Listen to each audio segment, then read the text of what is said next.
Hallelujah. सबको जय मसीह की। प्रभु का धन्यवाद है इस अच्छे दिन के लिए। और आज का वचन मैं आपके लिए लेकर आई हूँ याकूब 4:8, जिसमें लिखा है, परमेश्वर के सामने दीन बनो तो वह तुम्हें शिरोमणि करेगा।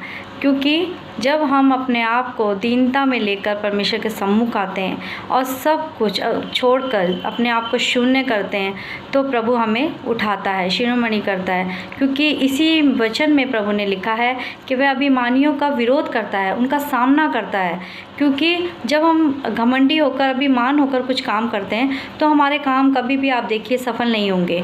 जब हम अपने आप को दीनता में पूरी तरीके से प्रभु के हाथों में सौंप देते हैं और जब कुछ कामों को हम करते हैं तो वो हमें उठाता है। क्योंकि उठाना जो है किसी मनुष्य के हाथ में नहीं है, प्रभु के हाथ में। प्रभु हमें शिरोमणि करता है, हमें उठाता है। और जब हमारे सामने शत्रुओं के वो तीर आते हैं और हमारे विरोधियों का जब हमें सामना करना पड़ता है तो हम ऐसे ही नहीं कर सकते, अपने ही बल ताकत से नहीं कर सकते। हम परमेश्वर के वचन के द्वारा, इसमें लिखा है कि वो परमेश्वर के वचनों को बांध लो, उसके हथियार बांध लो, वचन को लेकर, उसके इस तलवार को लेकर हम उसका सामना करें, तब वो हमारे सामने से भागता है और हमें परमेश्वर जयवंत करता है, हमें उठाता है।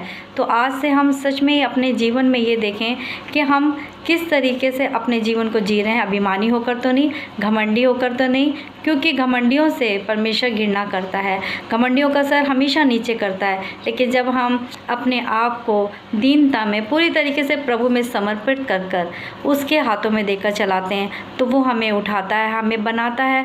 क्योंकि वो हमारा परमेश्वर है, वो हमारे खेदित मन को उसने हमें चाहा है। क्योंकि वचन में लिखा है यशायाह में, वो खेदित मन वालों की ओर दृष्टि करता है, जो दुखी हैं, जो दुख से भरकर आते हैं, जो किसी के लिए शोक से भरकर आते हैं, पीड़ा से भरकर आके उनके लिए प्रार्थना करते हैं, तो प्रभु उन्हें उठाता है, उनकी प्रार्थनाओं को सुनता है। तो आज हम अपने जीवन में इस तरीके से अपना लें कि प्रभु, हम सच में तुझ में दीनता में बने रहें, तब तू हमें शिरोमणि करेगा। क्योंकि उसके बलवंत हाथों के नीचे हमें दीनता से बने रहना है, तभी वो हमें उठाएगा।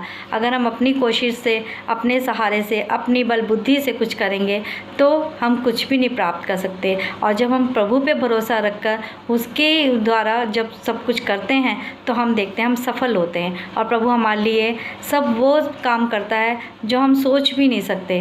प्रभु का धन्यवाद हो हमारे जीवन में कि प्रभु ने बड़े बड़े काम किए हैं, प्रभु ने अद्भुत काम आज तक किए और आगे भी प्रभु करेगा। और प्रभु का मैं धन्यवाद करती हूँ इस वचन के लिए। और आप सभी के लिए भी यही प्रार्थना है कि प्रभु आप सबसे बात करें इस वचन के द्वारा, जैसे उसने मुझसे बात की कि हमें सच में कभी कोई घमंड नहीं करना, कभी किसी बात में फूलना नहीं है। क्योंकि प्रभु का वचन एक जगह ये भी कहता है कि हम घमंड करें तो इस बात पर करें कि हम परमेश्वर को जानते हैं।